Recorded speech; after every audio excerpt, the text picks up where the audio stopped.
with your thread and your needles and your sweets and a pot of tea. Tea being very important staple in Palestinian cuisine and Middle Eastern cuisine. So tea really carries a lot of significance in our culture and also through storytelling. I would, if this was at my home and you were all welcome there, I would serve you a cup of tea while I'm telling you about this design. So Tatreez Tea is really about not just preserving these patterns and these designs. The first part of the book I try to explain and sort of decode the technique of embroidery, cross-stitch, which my mother will be explaining a little bit later. It's the primary form of needlework that we use on the embroidery that you'll see on this dress. So we do have like sort of a how-to at the beginning of the book, but most of the book is about sharing the design and kind of decoding different parts of the design so that you know what these designs mean. And those are the stories. Not only that, we also share some family history. In the intro you heard we grew up here at the Letting Library, but we also grew up traveling with my mother through her demonstrations and her lectures about Palestinian embroidery. So many of the work that we talk about in the book are pieces that we worked with my mother on growing up, or we watched her create when we were very, very young. So they really carry significance. Monday night's session for the reading series about the garden dress is kind of our centerpiece dress of the whole book. It started when we were really young. I mean, there's pictures of me at 2 years old helping my mother sort of pull. I don't even know how I knew what to do at 2 years old, but she taught us, and we'd pull out waste canvas, which she'll explain later is kind of our guide on the fabric when you're embroidering.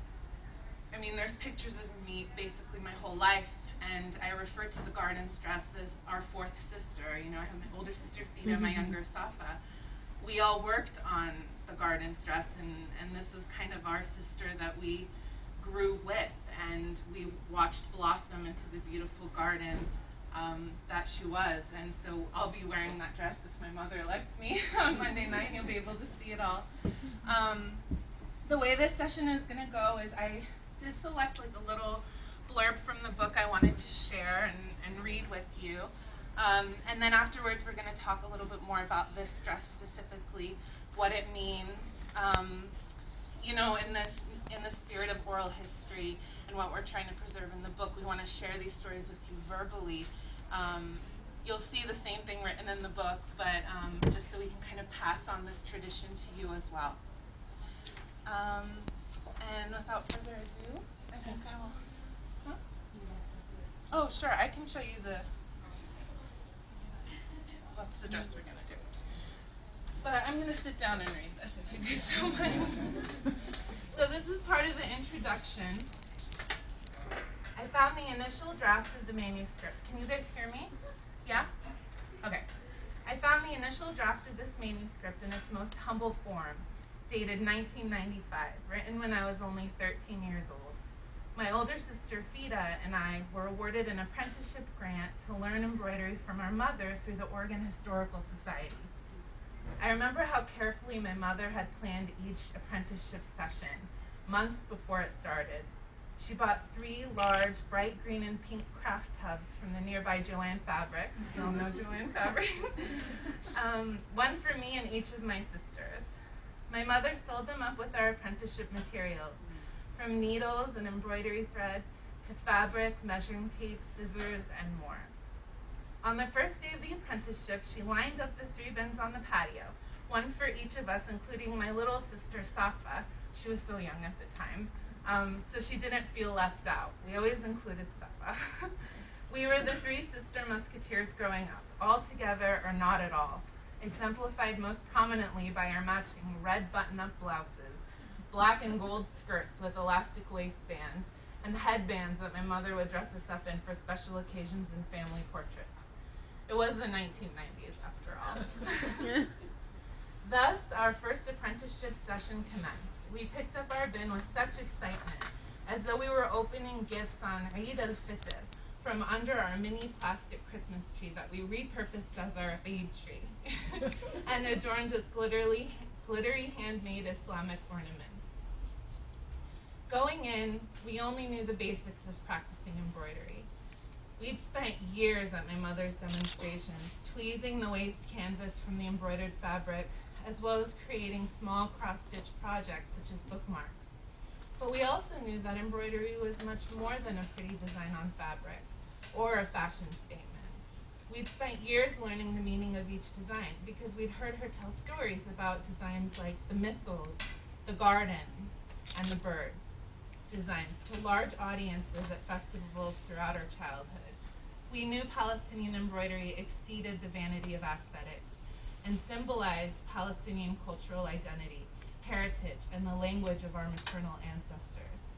We understood that the culture of artistry and folklore in Old Palestine and the diaspora was just as important as the Tatreez itself, and that Palestinian women had gathered together for generations with their daughters to work collectively on embroidery projects, bonding with one another through storytelling and a cup of tea.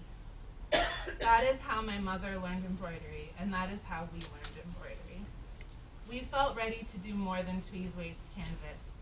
We were ready to create, and this apprenticeship was the very first time my mother invited us to embroider on one of her dresses.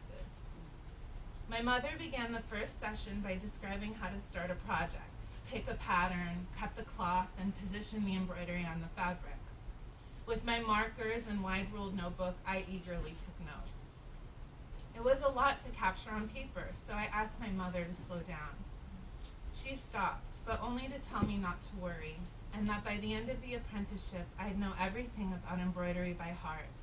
I'd know so much, she said, that I could write a book about it someday. So 20 years later, I wrote a book about Tatreez and everything I know by my heart. So that's the excerpt from the book. Big project I made while I was like maybe 10 or 12 years old, or maybe younger.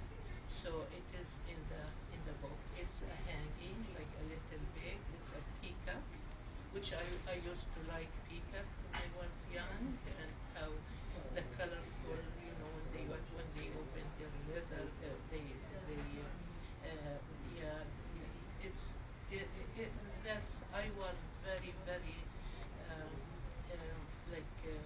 thrilled when I see one peacock opening all his wings and colorful. And so that's what I made. The first thing that I am still saving it till now, and it came with me. We came from I was we lived in Syria, we lived in Jordan, then I moved to the United States, and all these things are very dear for me. I used to gather them, and wherever I go, I take them with me. I cannot leave them anywhere. So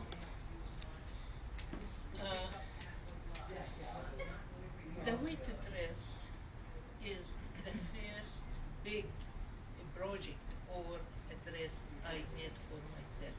I made it when I after the high school. After I finished the high school, I started to work in this.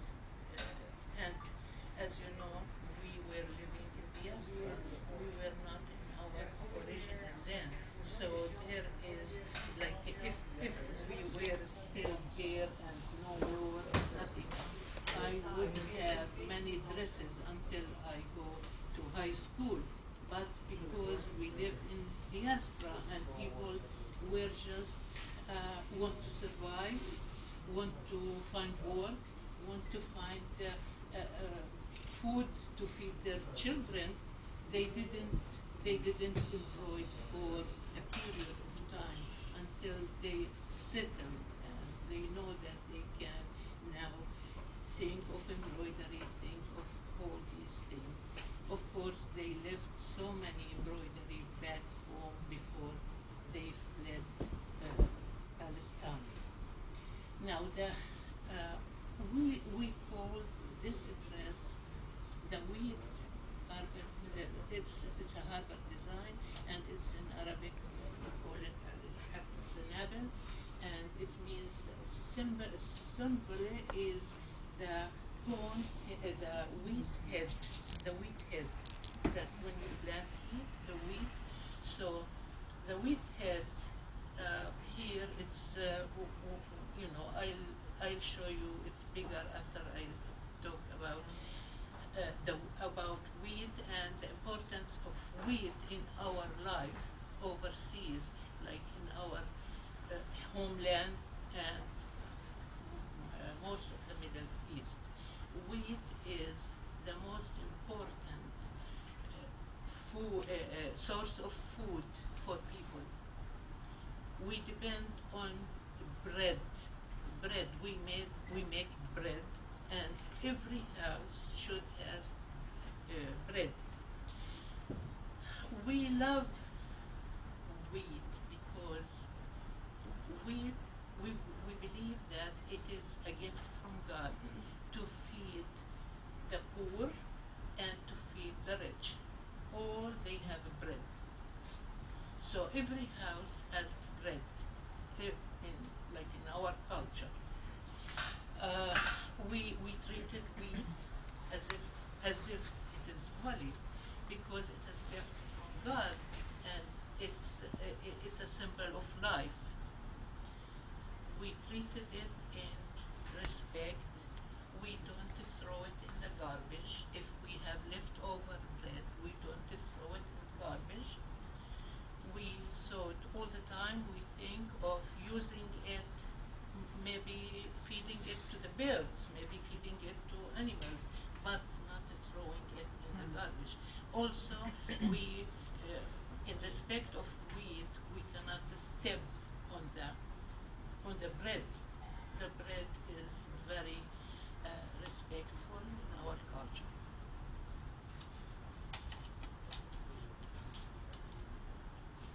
Now, the main stitch that we use here for all over all our embroidery is the cross stitch, which everybody knows the cross stitch. It's called the cross stitch, but it is, in fact, it's not a cross, it is like X. But in English, that's how they call it. In our language, we call it like the Quaker stitch, because the Quaker who were working in the land, they were the first people who started doing this stitch. So we call it order فلاحي. فلاحي يعني it means Quaker stitch. Yeah, and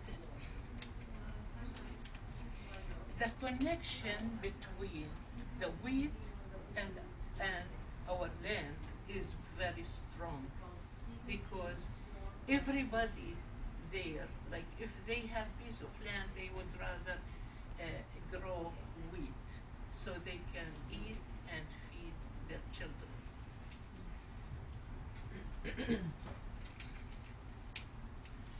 Now, if we just put bigger like okay, as you see here,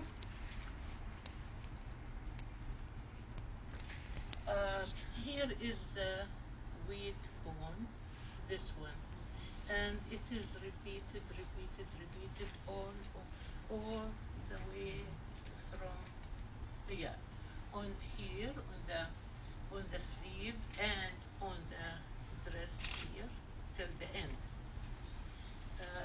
It's just as you see, this is here, and the wheat always have some spikes on it or something.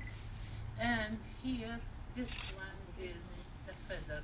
A feather is also, they put it with the wheat because it is also the birds like to eat the seeds or the kernels from the wheat. So that's the connection between this and this here. When we were very young, they're like, I remember that when they have a land, they have wheat planted in and harvest time and the corn, season, they cut all the wheat and they put it on a big pile. Then they they try to like make the top of the pile straight and flat, and even, so they can use their very old-fashioned method in trying to get the wheat kernel from those cones. So what they do is they bring like one donkey or two, and there is a board of heavy wood, and they tie that board to the donkey, and the donkey or the donkeys will go around, but also they want a little weight on those boards. On that board, they brought children, kids, and I rode for so, yeah. We sat on the board like 4 or 5 children, and he will go around and around and around and around. Once he done, like the donkey is stopped and we have to get out, we are dizzy. We go home and we take a nap. But we like it, we like it, and I think that merry-go-around. Yeah. They took the idea from that. So that's exactly, I remember how it is when we were like, it's so fun. It's so much fun. Since there wasn't that much fun, for children in the 60s or something, or maybe late 50s. So that's the only fun we have. Yeah. So, and the color that I used on this dress is like similar, like it's close to the real wheat. Yeah, and there, okay. Yeah, here. And this is the cross stitch. As you see, it's like X's more than, yeah. Or you can see more details, read more details on the book, in the book that we put. I think one thing, sorry to interrupt. I think one thing we also want to emphasize with the wheat harvest dress is that a whole dress was created for this one crop, but it wasn't just the crop, it was the connection, as my mother was saying, to the land.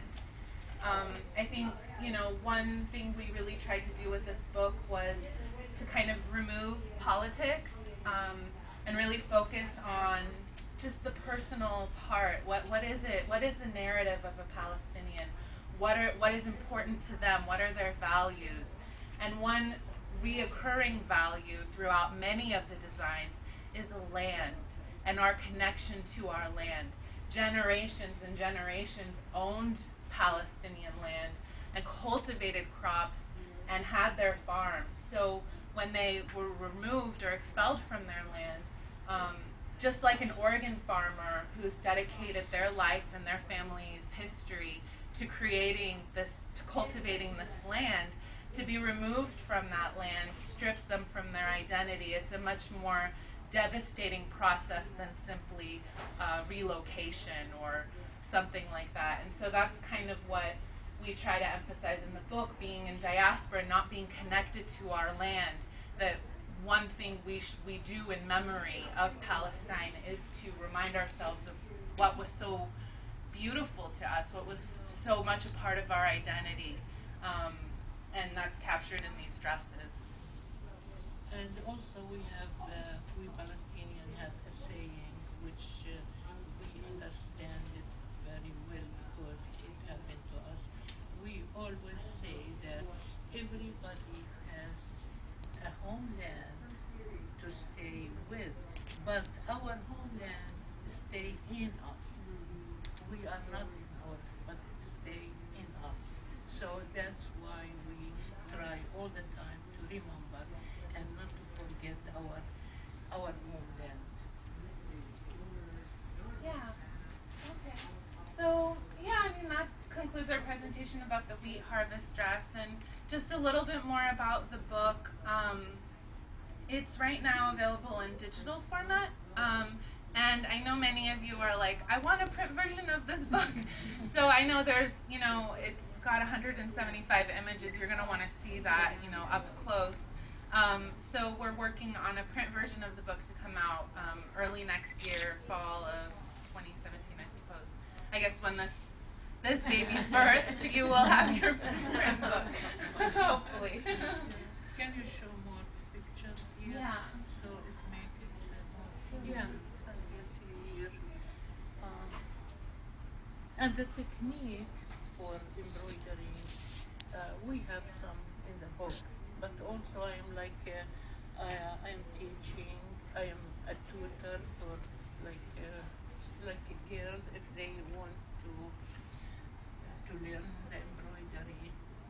There is apprenticeship programs available in in many art organizations and Yeah, Oregon Folk Life Network in particular is. so that's when I teach for being a tutor for apprentices.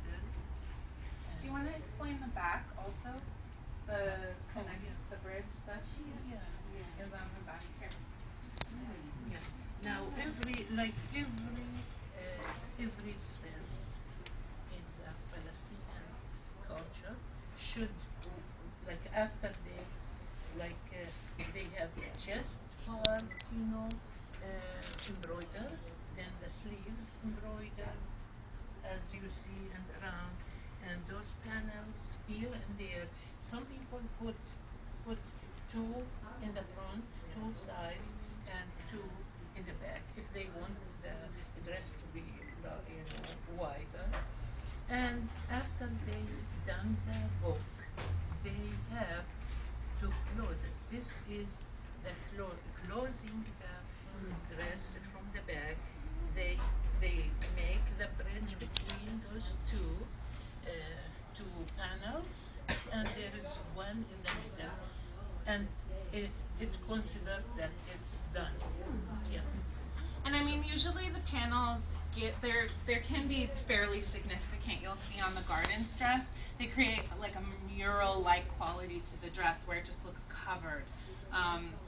And so, as my mother said, you'd see very big, significant, like ornate patterns in the front and on the side and on the back.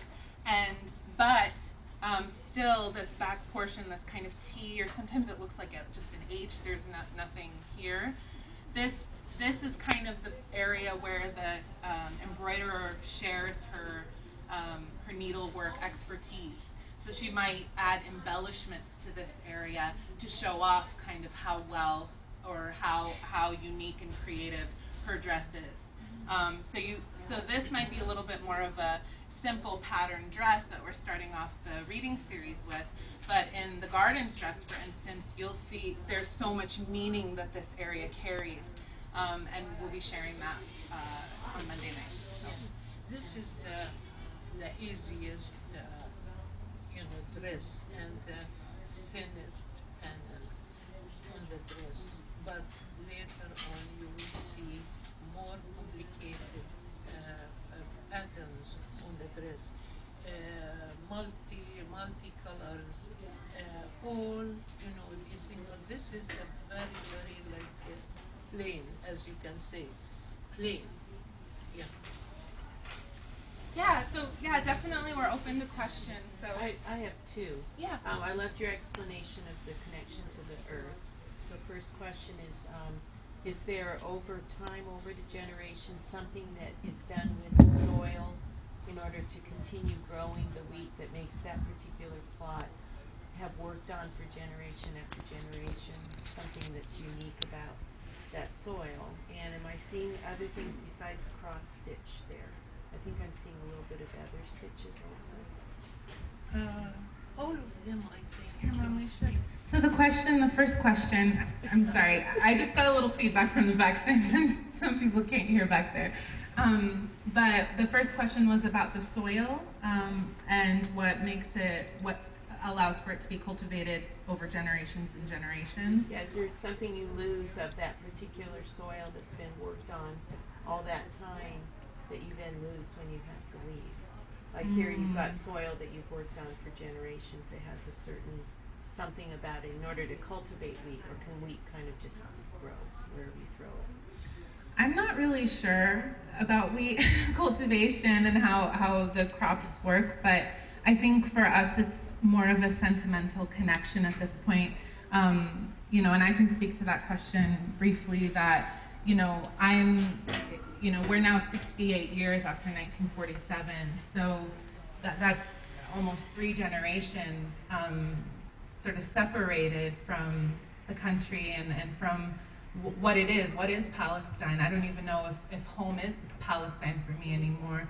But that's, I think, goes back to what my mother was saying, that sort of Palestine lives in us. And so I think a lot of what you hear about the importance of the soil and the land is really through our sentimental connection rather than, anything more. And then, I don't know, did you have anything to add to that question? Yeah, there is a little thing I want to add, I did not invent this design. It's not what I did.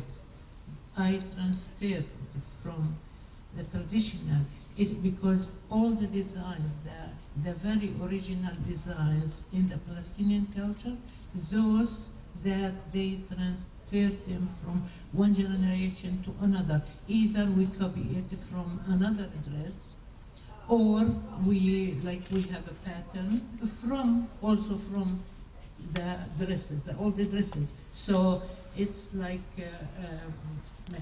to make it traditional. It means that it goes from one generation to another, to another, to another. It's not like what I created, So are we seeing other stitches besides cross stitch there at all? These all are crosses. If you put it, that one, yeah. Oh, okay, yeah. Now about that, yeah. Here, as you see, because there is a little opening, so when you walk, you can have more comfortable walking, not tripping with the. Okay. That stitch, we call it menagel. Menagel here, it is different than when you see the other dresses. The menagel, it's like weaving, okay? But here it comes with that opening. But usually when we want to sew a dress, instead of sewing, because they didn't have a sewing machine in the past, and the dress for them, it must last years after years after years, and maybe for the next generation.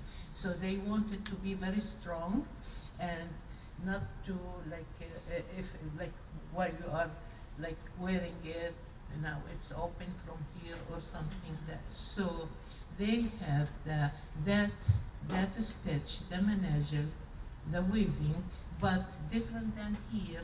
It's like they put the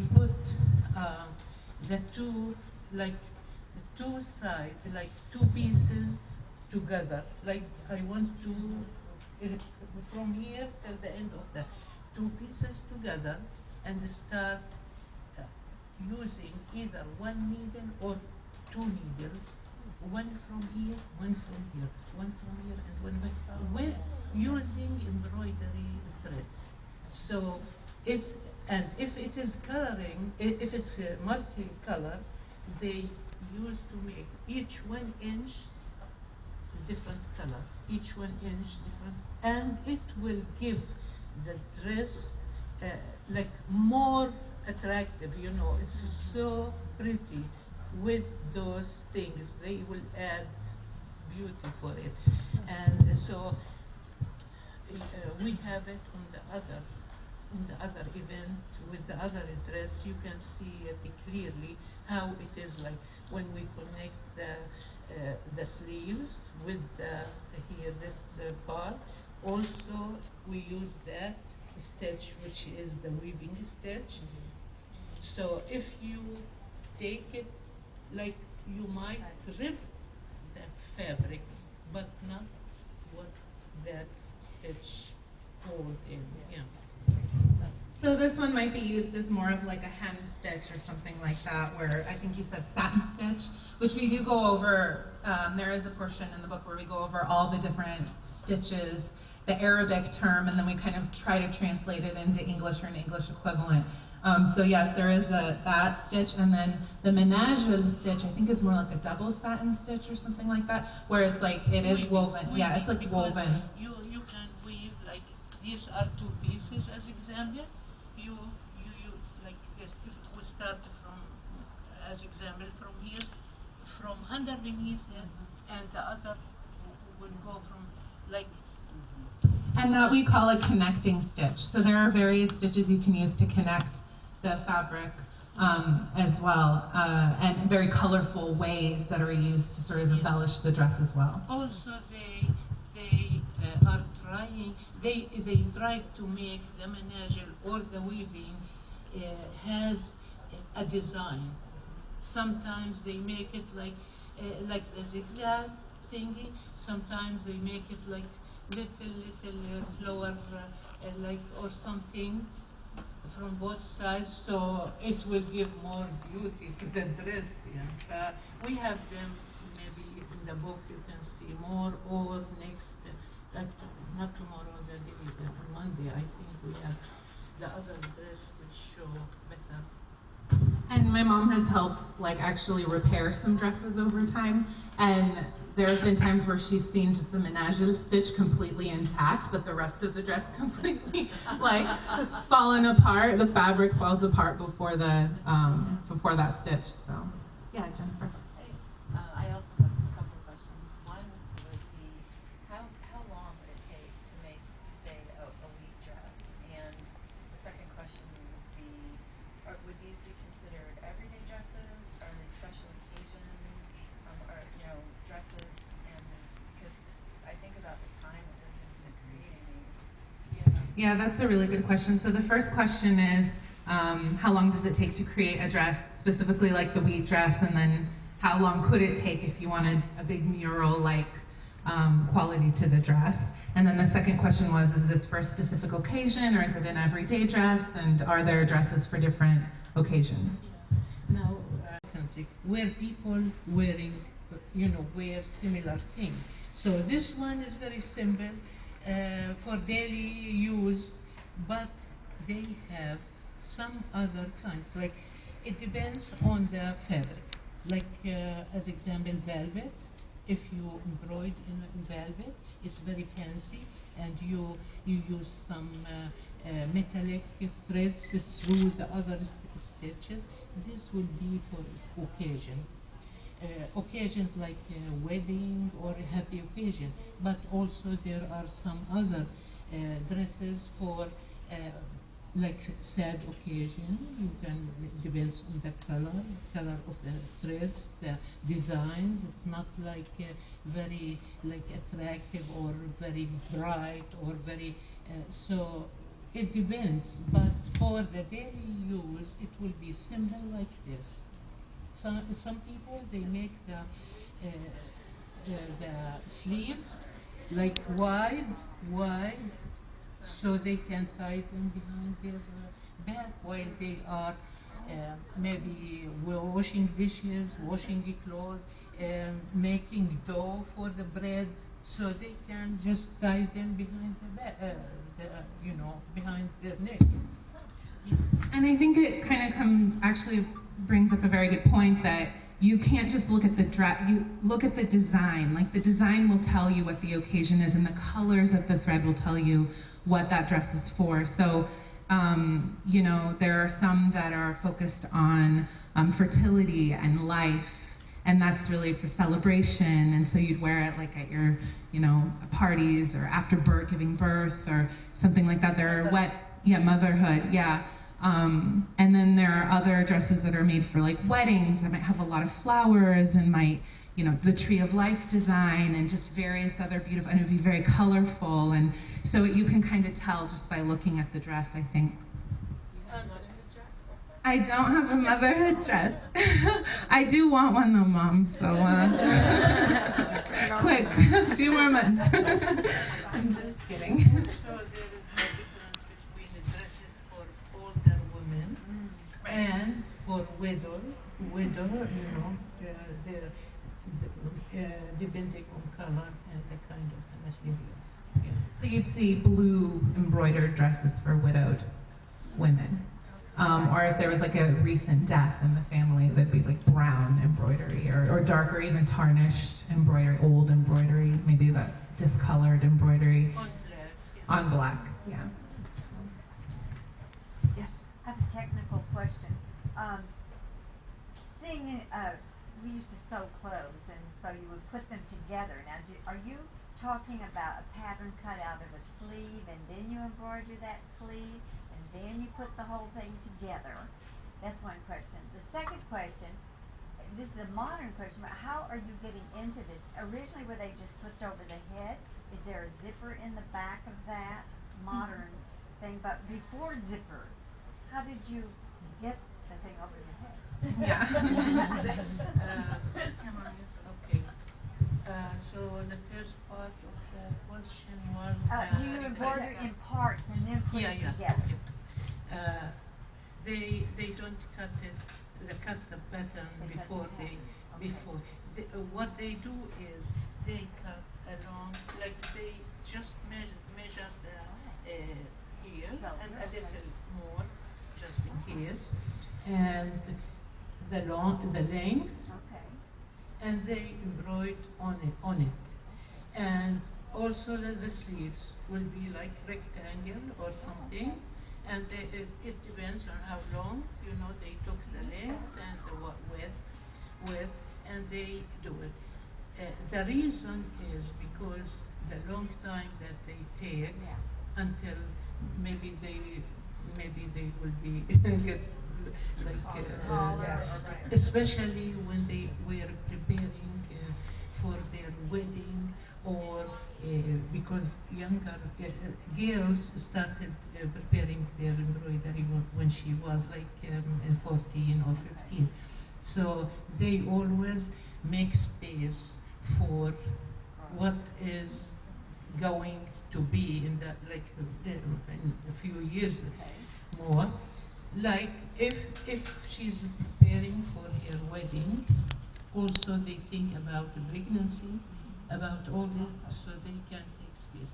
Anyway, it would they make it wide, and usually here the collar here, there is also opening here, which allow the head to get, you know, to get into the head, and everything they like to do is like wider than their body, so it will stay with them longer.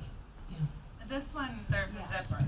Okay. This is modern. This is modern one. Yeah. Then if you're just working with a piece of fabric, how are you, this is a perfectly perpendicular line. How are you marking the fabric? Marking for what? The waistband is committed. Okay. Usually we don't draw on the fabric at all. We use the wasted canvas. And the wasted, we cut the wasted canvas first of all. We fix it on the pattern, or on the piece of fabric, so it won't move. You know, we just running a stitch around it or to fix it. And it will guide us. First of all, the same Yeah. size of the stitches and the same in order, Okay. all of them. That when we finish, we're done. We just pull the canva off, and it will go like this. Okay. Yeah. Good. Yeah. So, is that Yeah, all that- what you asked? Yeah. Okay. Good answer. Yeah. Okay. Okay, I have a quick one on the other designs, like waffle, like, are these significant? I mean, are they just beautiful things? Like, these are the we and the feathers, but like are flowers. each of them? Some decorative, yeah. Okay. Geometrical. We Okay. use the geometrical for Okay. decoration to decorate the Okay. thing. But also, this is like here, like a feather here. Here it's like a flower or Wow. something. Okay. But here also it's, yeah. So which It's just just creative of, yeah. whatever you wanna do to add to it. Exactly. There's usually thematic similarity throughout. So you'll see anything related maybe to the crop or the farm or the land that might Okay. be connected. This is here, like here. These are like palm trees. Ah, Yeah. okay, This okay. is we consider it like a tree of life. Right. Yeah. And here also the same. It's not a cone. Yeah. It's like Yeah. yeah. Okay. Thank you. Do you use embroidery floss, like DMC embroidery? Okay, not the floss, in fact, because the floss, you cannot embroider that much heavy embroidery on the desk. The floss isn't because it's not spun. Yeah, so it's very hard. Sometimes it will, like while you are pulling the thread, one thread will stay there. It's so pain using it for those big, but I can use it for like if I am making a hanging or it's fine. But for the dress, it will be the balls, and there are like the DMC, which the color like keep the color for a long time without yeah. Were there any other questions for us? No. Oh yes. I have one that you may not be able to answer. If there was so much attachment to the land, I don't know of any area where Palestinians are actually farming the lands around anywhere in the United States. There's a lot of wheatlands in the United States and cornlands, and I wonder if I'm just missing something here, or did the Palestinians decide just to stay in the cities and become businessmen? Assimilate. Yeah. It's like here in the United States, we are immigrants, and we came first generation. All what we are thinking about is to settle and to just provide like good, better life for our kids and education, all those things.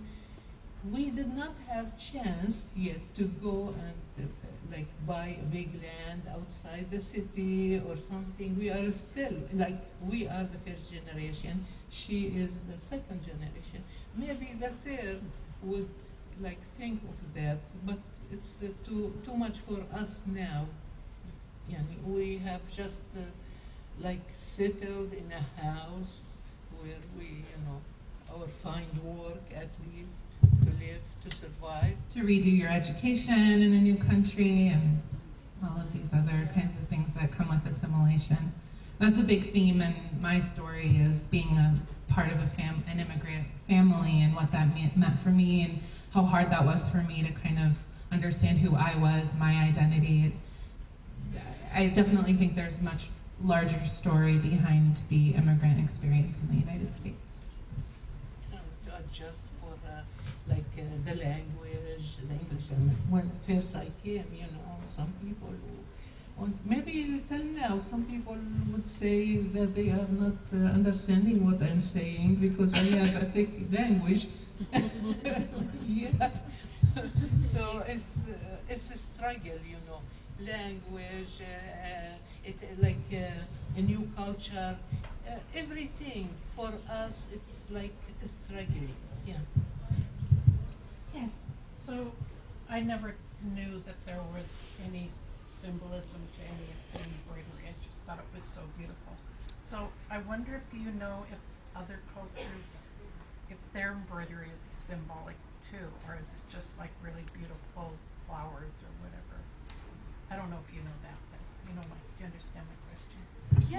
Yeah, your question, just so everybody else can hear it, is other cultures, sister cultures that might also find embroidery significant and maybe have thrived in diaspora with their embroidery. Is there meaning to that embroidery? Does it carry symbolism?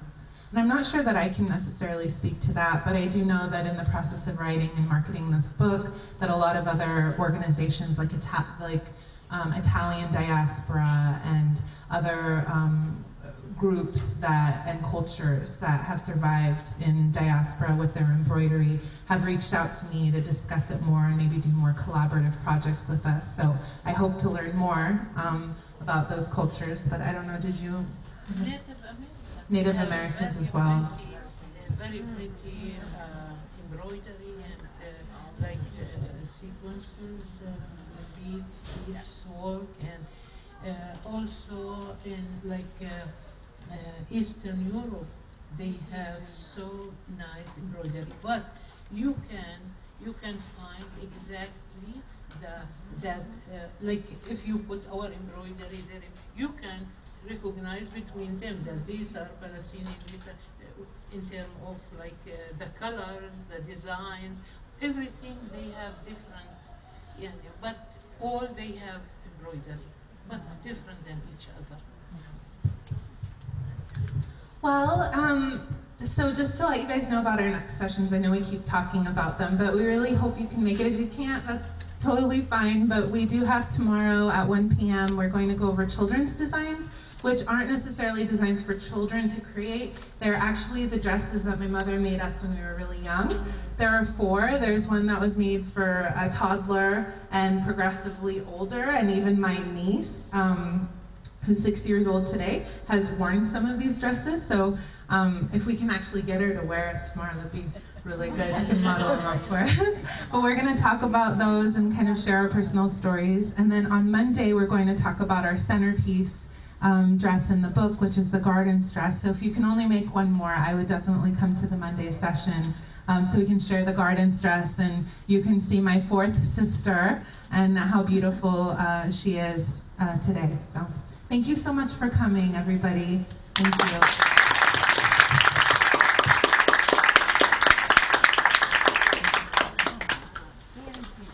Art, sharing the work that I've done on the book over the last couple of years, and just sort of launching the work and the book that is now ready to be shared with the world back home. I think as a Palestinian, it's hard to feel at home anywhere, but for those of you that read the Portland Tribune article, and I tried to really share that, there's this unsettled feeling you have as a Palestinian. Anywhere you go, it's kind of bred into you, regardless if you were actually born in Palestine or born in the diaspora. And for me, that unsettlement has sort of been carried with me everywhere I've gone.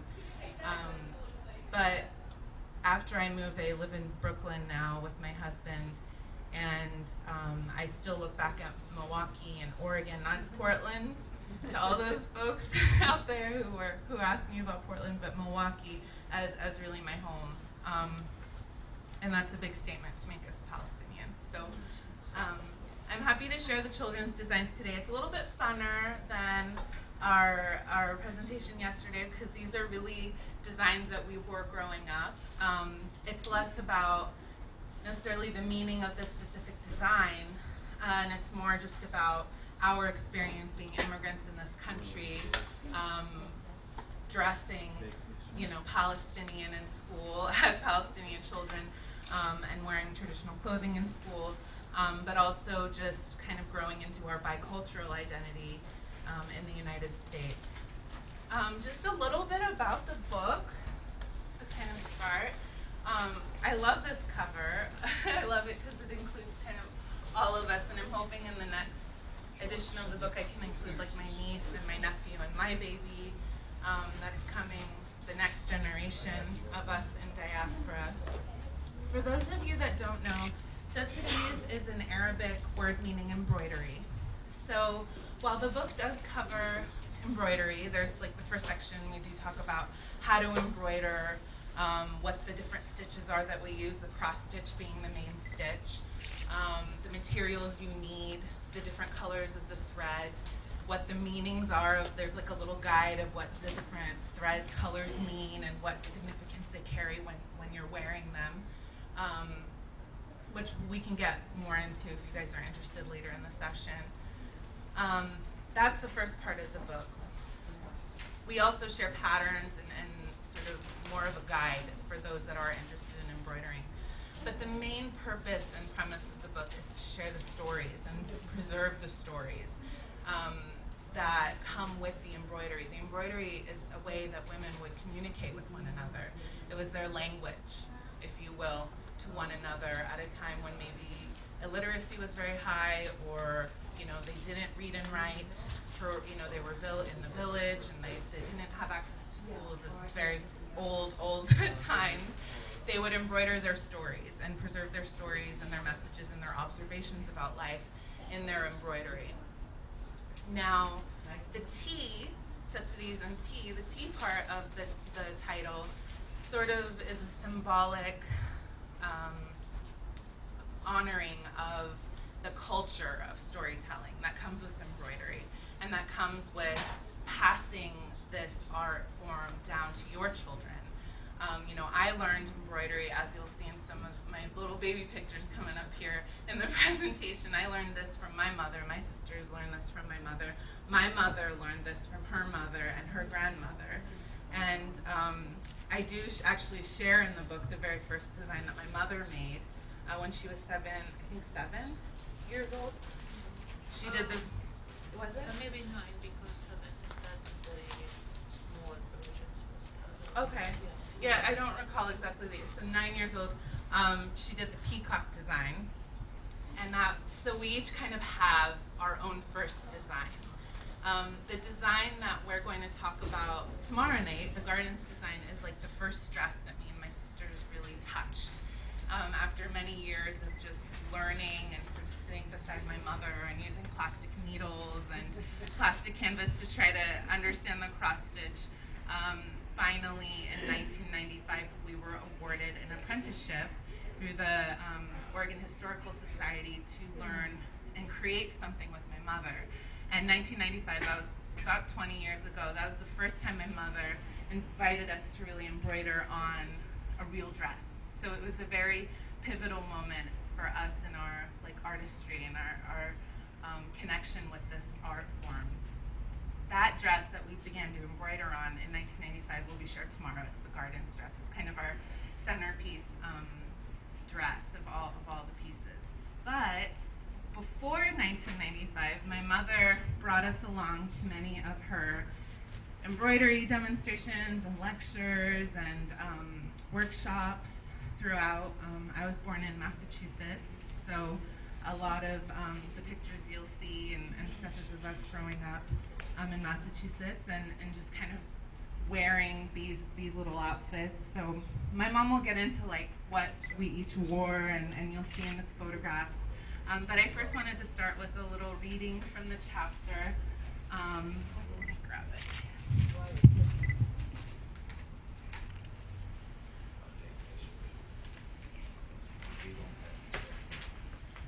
So as I said, a big part of my, big theme in the book for me, this became much more of a memoir more than it was a craft book. And that really surprised me while I was writing it. But a lot of these dresses sort of remind me and are very symbolic of a time when I didn't completely understand who I was. I was still trying to understand both of my cultures, my American culture and my Palestinian culture, and what that meant inside of me in two very different worlds, like the Middle East and the Western world. Like, how could these two worlds be inside of me? And it's not a question I completely know the answer to today, but I definitely feel more at peace with. So This excerpt is, I think, more about the emotional sort of process and journey that I went through in trying to understand who I was. So, for my sisters and I, converging and diverging in our mother culture and assimilated culture bore fruit only later in life, and instilled in us an exceptional level of cultural versatility and tolerance of the wanderings and foolishness of others. Growing up in both Eastern and Western traditions proved to be a gift, however, and we assembled a resilient mental pathway to bridge the two very particular cultures with opposing mores. We can see similarities in the cultures, find common ground, and maintain a high level of mutual respect for different ways of life, no matter how broad or opposing the connection may be. Suffice to say that my sisters and I could empathize with any person's angle in a single argument, to the point that it may be difficult at times for us to form our own opinion. We can make mental leaps into unique and diverse perspectives, fully accepting of one's truth no matter how absurd or different it may be from ours. This skill has enriched our relationships and our ability to travel the world, but at times has been somewhat damning, as we've been taken advantage of by being bullied, betrayed, or intimidated, so much so that we struggle to stand up for ourselves and speak our truth. From children to adults, the situations and stakes have changed, and our emotional intuition has blossomed into a fierce rejection of intolerance, drama, and most of all, the cowardice of bullies. When my niece and nephew come to me with issues about school or friends, my older sister, Fida, has to basically sit on me in order to calm the auntie tornado. It is beyond maternal instinct. It's a visceral intolerance to any form of haters, or prejudice. When we were very young, we were soft-spoken, constantly trying to understand what was culturally appropriate in that moment and what was not. Language was easy. We saw no issue understanding or utilizing Arabic and English in whichever setting required it.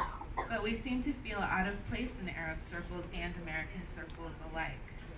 We were stuck in a dichotomy of being harshly underestimated in the knowledge of our culture by Arabs, or being subjected to American rubbernecking, followed by the incessant verbal diarrhea of commentary fixated on our ethnic features, long black braids, unique names, and that we looked exactly alike.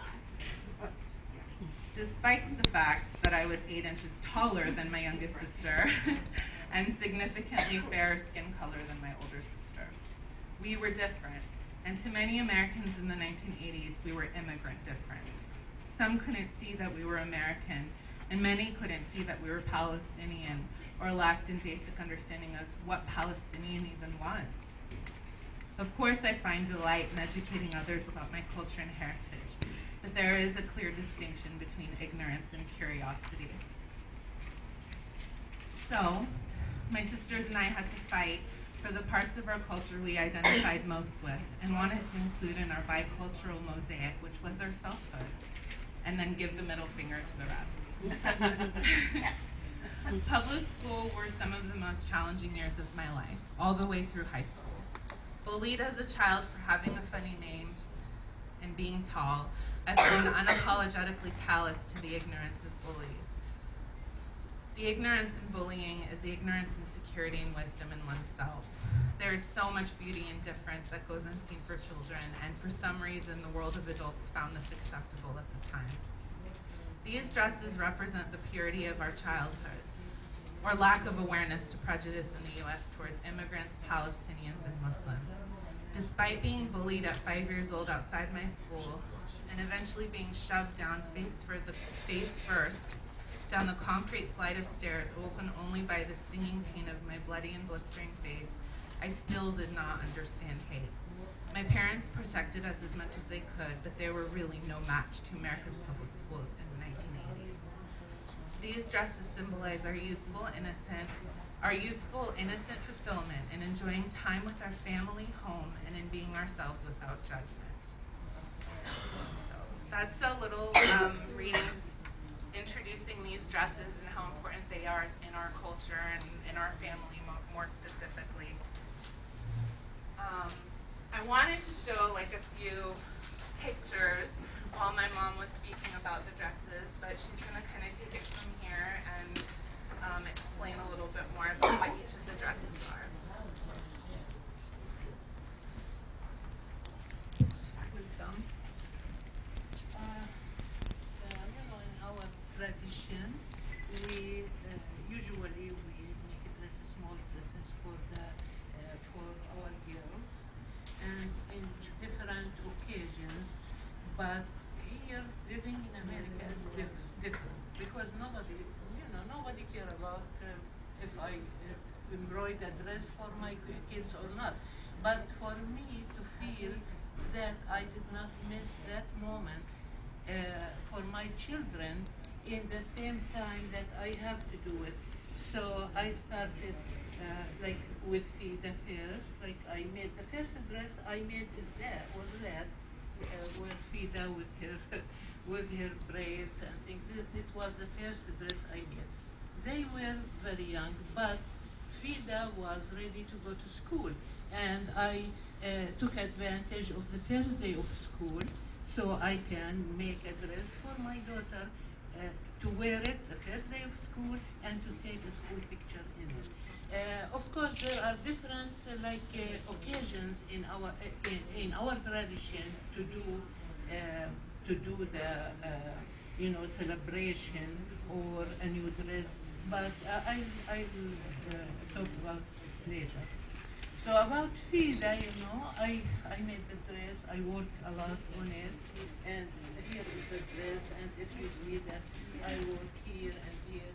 And plus when I have like little kids and they need attention from me, they are tangling my threads while I am working, and so it was so hard to finish it. But I worked hard, and then at night when they go to sleep, because it's not healthy to embroider on light like the electricity lights or something, because the healthier is to sit in the natural light and embroider. But more, even though I tried my best to finish that dress so before the school started for my daughter.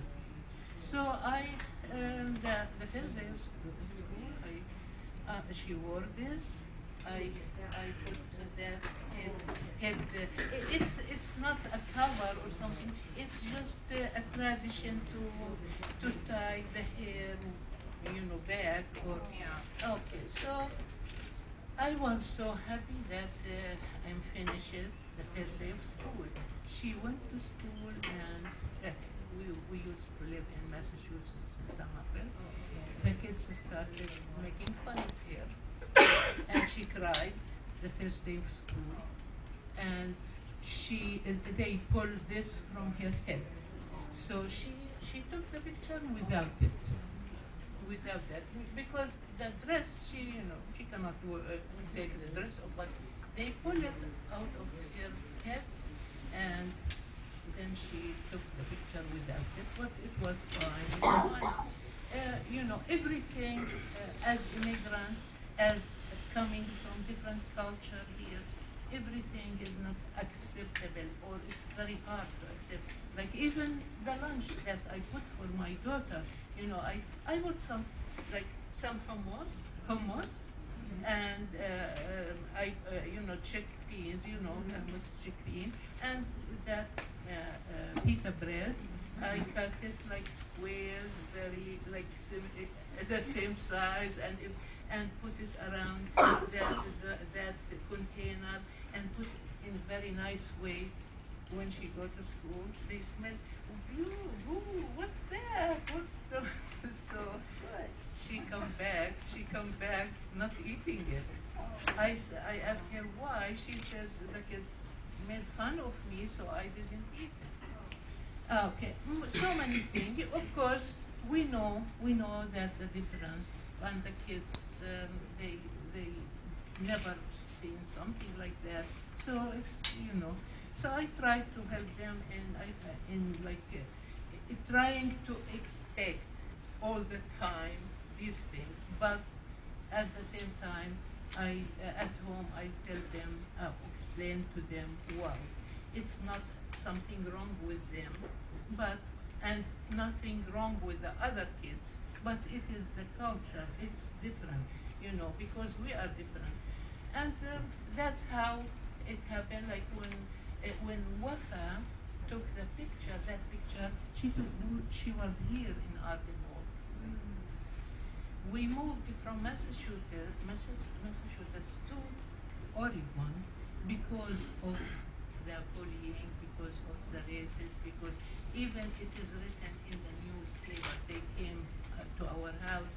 They interviewed us about all what happening, around us with our kids at school. Frida wasn't allowed to play with the kids, in the recess. They tell her, you stand here by the wall. She doesn't move. She has to stand like this, and they play every day. And I go to school. Sometimes I cry at school when I see that. Sometimes, and her hair was so long and so pretty. And sometimes they threw gum on her hair. So many things. These are very little of those things that they face. Even though all what we faced from this, the cultural differences, but we went on. We did not stop. Like I didn't stop like teaching my kids about our culture and to be proud who they are. We are proud that we are Palestinian, and we are proud that we are American too. And in America, we have so opportunities to show our tradition, which I am very proud to say that in my culture, in our, because we were refugees to different countries in the Middle East, we don't do anything. We don't talk about our culture. Nobody here. I came to America because it is like a mix of different cultures. They respect the cultures. They like encourage people to show their culture. It's very I for me, I am very proud that I am here in this country, so I can talk about my culture. Other countries, they don't do that.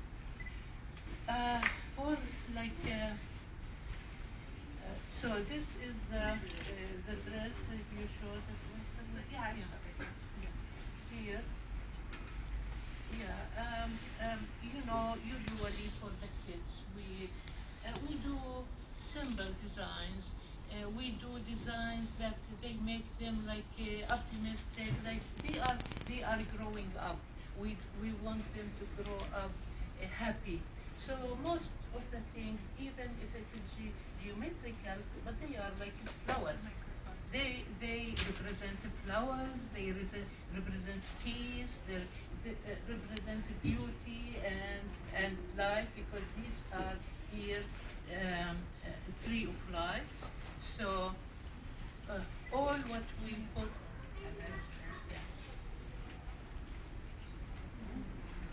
So these are three. This is the first one that I made for Fida.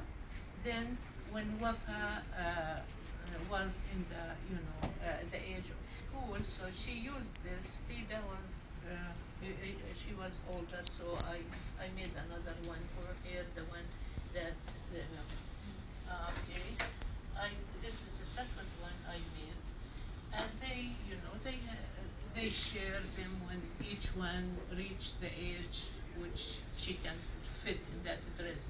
And this is here the third one I made it for Ida, and it is with it's two pieces. So because I thought that they are growing very fast, and I cannot, Getting you know, tall. yeah, I cannot, I don't have enough time to do more. So I made this with two pieces, you know, so she can wear it.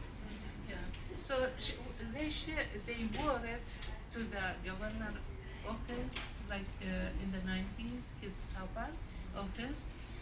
They wore it also when Governor Barbara Roberts was in office too. We went there and we met there, we talked about our culture there. So if you look at them, all of them, they have flowers or geometrical also flowers. And that's how and for me, to show my kids like life should be nice, like flowers should, their peace, and so that's what I meant to teach my children here in the United States.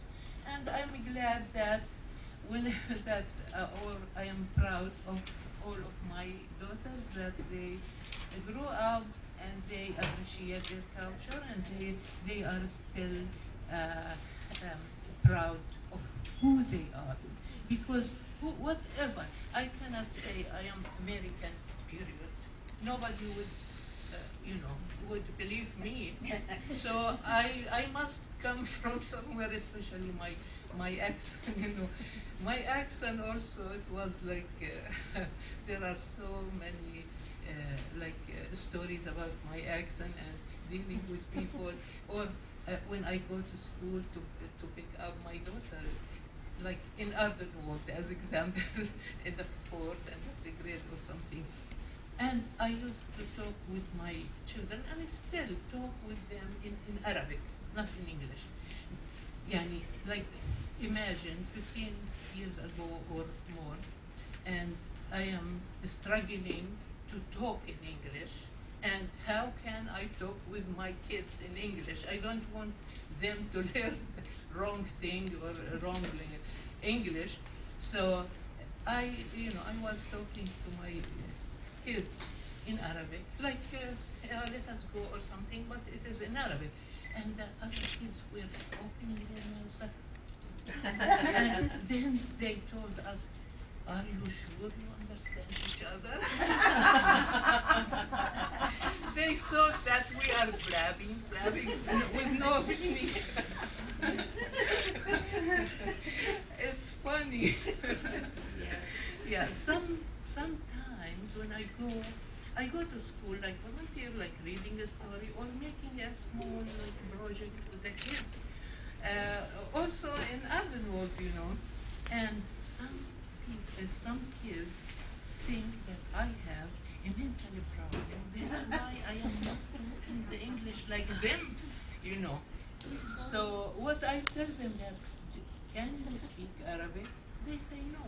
I said, then I can. So I know another language, but this language is not my, They started recognize that in the world there are so many languages. It's not just what they they talk. So yeah. So yeah. So just to add to this, I think in some of the designs we share in the book, there's like the missiles design, which we don't have a reading series session for. That the story that comes with that design is very significant to those Palestinians living under the British Mandate. For instance, designs are a bit more like whimsical and creative and floral and closer to the earth and more about nature. And the stories that my mother's sharing are the stories that now we're bringing with these designs. So I think that that's kind of the interesting, way that the patterns sort of develop and grow, not just in the book, but in all Palestinian designs.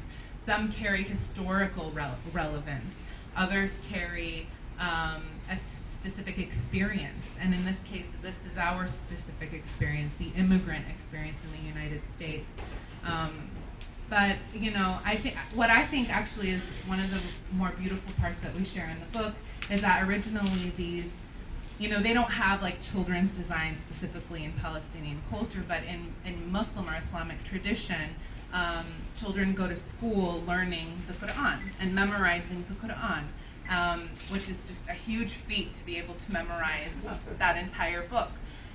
So as students, when they reach that like pinnacle point in their education, there's a celebration that happens. And at that celebration, their parents make them specific clothing that might be relevant to their culture, you know, like Syrian, Jordanian, all different cultures, specific to their culture. So in Palestinian Muslim culture, they would receive an embroidered dress, or the boy would receive something embroidered on it for the time that they, you know, reached that point in learning the Quran and memorizing it. And so my mother was saying that she thought of that, but she knew that in the United States we weren't going to memorize the Quran in school. And our sort of big moment of adulthood was really being able to enter school, and our first day of kindergarten or our first day of Head Start at the time, so like pre-K. So that's when she decided to make these dresses as sort of like a landmark moment. So there is some culture and tradition being carried on in the dresses, but we're kind of bringing our own story and our own experience, sort of modifying them to our assimilated culture. I found that interesting. And then I think we can talk more about like the Are you guys interested in like more of the mechanics of the embroidery? Yeah? Okay, so maybe we can talk about like the stitches that we use. Yeah? The main stitch, as we said yesterday, it is the cross stitch. But it's called the cross stitch, but if you, closer look at it, it's like the X. It's not like, the cross. It's X. But in English, they call it cross stitch. And in our One thread crosses another. Yeah, It doesn't yeah. have anything to do Yeah, with not- this. oh, It's just one okay. thread crossing the other. Yeah, that's the language which I know, like the immediate meaning of the thing, but it's you are right that it has yeah. So the cross stitch in our country they call it the Quaker stitch or the farmer stitch, because those people who first they started doing those clothes and the stitches. Now this is the main or the major stitch on the dress, but we have more stitches which we can use for the kids. As example, as you see here around the neck, I did the blanket stitch first, then I do some crochet around it for the kids, and also here, as you see around the sleeves, yeah. But the rest of it, it's just a cross stitch, and of course to make the stitch or the pattern go straight or in order, all these and the same size of stitch, the same size of every little pattern here. We use the wasted canvas, so we fix the piece along like the size of the. We count, it's counting cross stitch. We count and we know how wide we need the canvas. We leave like a few stitches from here and here extra, just in case if the one of the thread will pull by itself. So we fix the canvas on the dress from here to here, and we sew it with the running stitch around it, so it won't move. Okay, so it stays in place, and then we started making. We start from the bottom here and up here. And before, all the embroidery, we make it before we sew the dress. Oh, yes. It's just on the material, but we take measurement of like the shoulder and how big it is, and make it just one piece first, so we can center the chest piece here and those panels in place from here and from the back. And as you see, I made this here. I thought that if I need to make it bigger in the future, I can take it off. Yeah, and it's exactly the same as with the sleeves. Then after we're done with the embroidery, we can cut it pattern for the dress and connect it with each other. Here you can see very very simple that I sew it on the machine. When I connected those on the machine. But in the past, when they had no machines, they used to connect the pieces. Like I bring as example the front piece and here the back piece. I fold like half an inch all the way from both. Then I put them beside each other like this, and I started weaving between two. One, as example, if these are two pieces, I'll bring the needle from here, then the other one from here, one from here, one here. It's like weaving, and pull it so they can touch each other, but not very.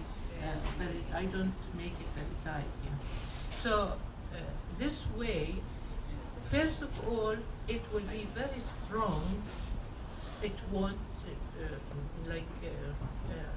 run turn. You can pull it. You can, as much as you can. You might rip the material, but not the weaving. And it depends on the colors of the dress tomorrow. The dress that tomorrow will show exactly what I mean. That stitch, we call it menaging stitch. It is in fact the connecting stitch to connect the pieces together.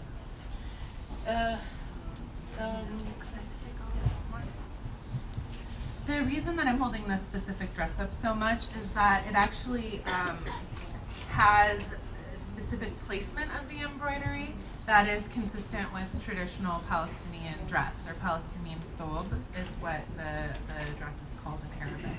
So you see that there are different pieces and segments of design here. So you see there's the chest design right here, or like the moon design is what we call it, and this is usually like a very central part of the dress, not just in the stitching, but in the theme and the story that you're telling with the design. So you might see, elements from all the other designs and embroidery on the dress reflected on the chest design specifically. In this case, of course, it's a bit simple of a dress, so it's geometric, floral. But you see the most embellishment here. There's a little bit of gold thread. I don't know if you could see it if you come up close afterwards. So the chest design. Then there's the sleeve design. As you saw in one of the previous pictures, I had all the sleeves sort of lined up. Here, sorry, Mom, I don't want to trip you.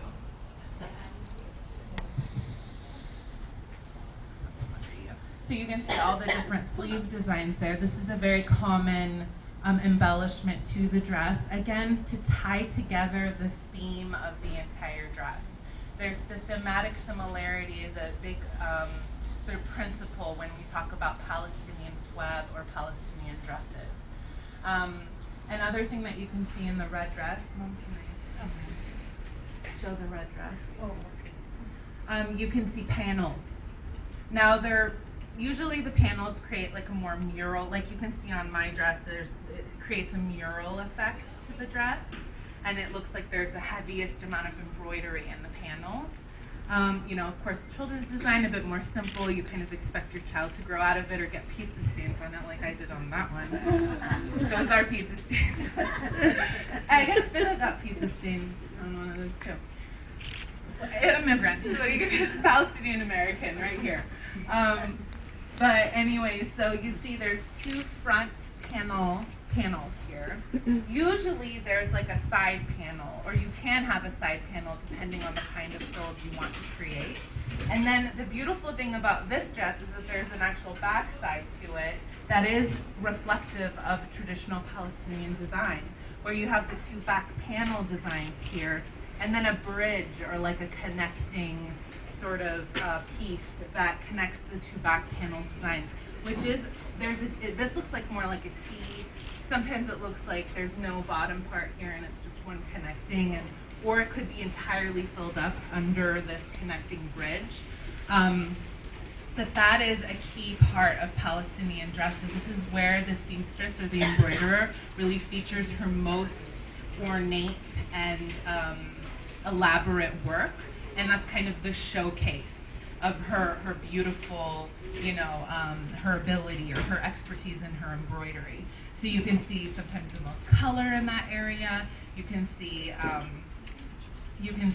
different kinds of stitches, and I mean, we come from a very modest culture, so we can assume that because it's on the back and it's on the bottom, it gives like a modest opportunity for somebody to look at a woman's dress or look at a woman's feet as she's sort of walking away, to kind of identify her skills in her embroidery back in the day.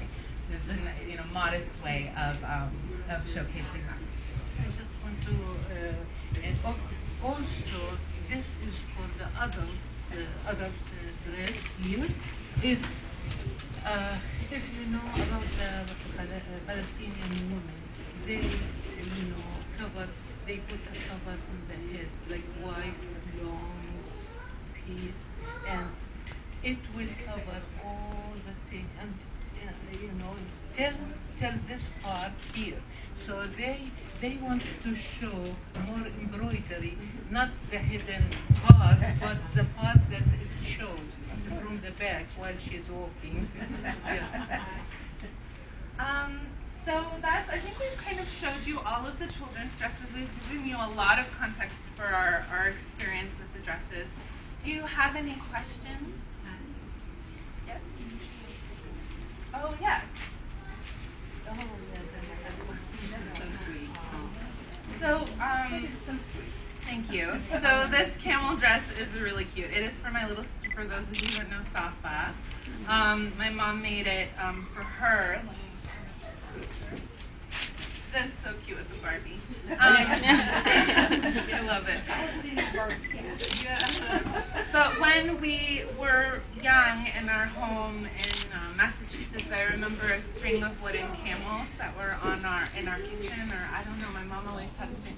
I don't even know that we still have it, but I think that this was inspired by that string of wooden camels. And my mom just kind of wanted to make sure that we were all dressed in full Palestinian gear when we were accompanying her at her demonstrations. And I wish I could show you. I brought a couple of videos of us actually embroidering with my mother and helping her at the demonstrations, but they're not working for some reason on this computer. But you can see Safa wearing this specific toddler dress, eating french fries. And also in the book you can see all the designs that you also know, but in full, like these camels as example.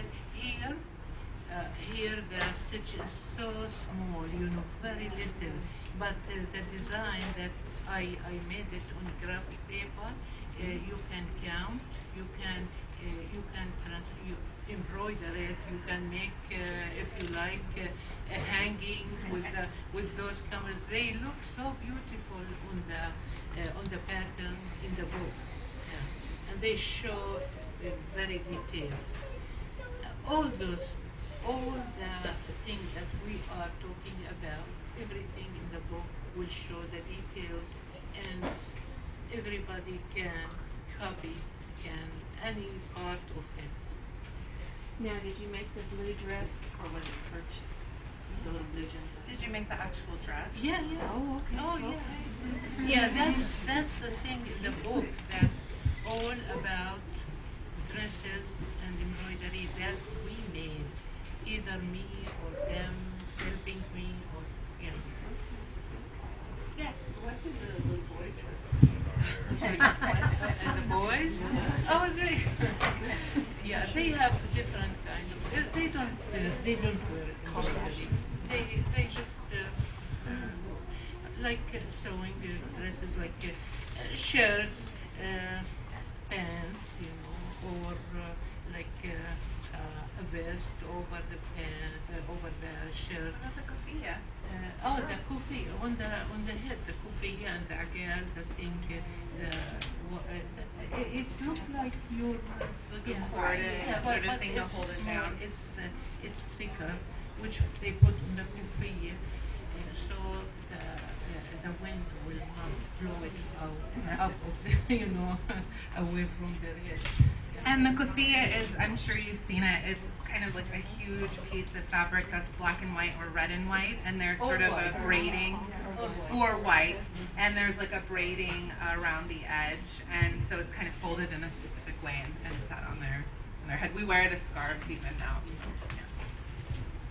Are there any other questions about anything? When did you move to Morocco? Oh, it was 1989? 89. Yeah, 1989. Yeah. Born in 1983, so 6 years. Yeah, Fida was in the fourth grade, Okay. and Wafa started her first grade in the book in the other. Yeah. Yes. How many different patterns are there in the total? Yeah, that's a good question. So the question was how many total patterns are in the book. You know, we try to provide the sleeve and chest design for all the dresses, and in some cases we're able to provide the panel design, or vice versa. I mean, we try to get all three elements as much as possible. There are 13 designs, like themed designs, but there are like over 20 patterns if you count the sleeve and the chest separately and the panel designs. There's quite a few, and then also just to kind of allow for the experience, if you do want to share this craft with your daughters or your mothers or your sons or whomever is interested, we also share some tea recipes. So you can kind of have that setting in your home if you please. And those tea recipes have been passed on in our family. There's about 7 of those available. Thank you. Are there any other questions? Yes. Are all colors used in the embroidery? That's a really good question. So the question was, are all colors used in the embroidery? Yes. It depends, though. It depends because the embroidery is kind of reflective of a specific story or an observation. Each color can represent different things. I mean, you see more colorful, bright, vibrant colors when you see the children's dresses, or if you see, you know, different dresses have different occasions as well. So you might have a bridal dress that's embroidered, and you'll see many different colors on there, of the whole rainbow. You might see like a maternity dress, like for someone after giving birth or when they're pregnant or something. You'd see a lot of colors and fertility and kind of vibrancy in the colors. Widowed Palestinians, for instance, Palestinian women would wear blue, solid blue embroidery, or maybe tarnished embroidery, or torn embroidery, or brown. Or dark red, so darker colors. Blue is sort of the main color symbolizing like if somebody is widowed or they've lost somebody important to them. It's a mourning color. So there's various. I noticed that the clothes that you have, I can definitely see a red and black. On these, with the multicolored, I'm seeing some multicolored thread. Did you start using that once you came to the U.S., or have you always used a thread that's multicolored? Oh, the ma'annas. She wants to know if you use ma'annas here or everywhere in Palestine. It is from a long, long time Okay. ago. But that's what you see till now. But tomorrow you will see more More of colors the multicolor. for the adult, of course. And since we are showing just in our family what we did, what we enjoyed, the only thing, so they are not that much. It's not like a market you can see everything, at the same time. But tomorrow, the one tomorrow, you will know what does the multicolor do with the dress. So pretty. And there are different kinds of colors. I think you're noticing probably this, for instance, where it looks like the same thread is carrying a different color. And that is one type of thread, of the cotton threads. We say mu'annas in Arabic, but it's it has a wave, so it's like the same color, but a lighter and then a darker and a lighter. And there is a specific technique that, yes.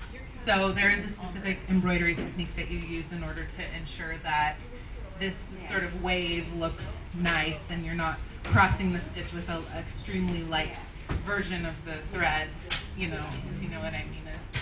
And then, but then you also see like the solid colors. So yeah, here's mu'annas too, where it's brown and yellow. And then this one's just like a cranberry and a pink. And then you also see in some cases, here you don't see it in the photograph as much, but if you come up to you see like a little bit of metallic thread and in here too. It's just an embellishment. Yeah, it's just between the stitches, just to make a little movement and then Well, if we don't have any other questions, we really appreciate your time. I mean, the book is now available on Amazon. It is available on pre-order. We're still finalizing the formatting. It's a 200 image book with the pattern, so it's a heavy digital book. It's definitely significant, takes some significant formatting time, but we're really looking forward to having it available in November for you to download, and then for print, we'll have it available hopefully in early fall before this baby comes. I will have this project complete. So, but we really thank you for joining us. Today's session was a bit more personal for us because it is our childhood, and we just really appreciate you being a part of this conversation. So thank you.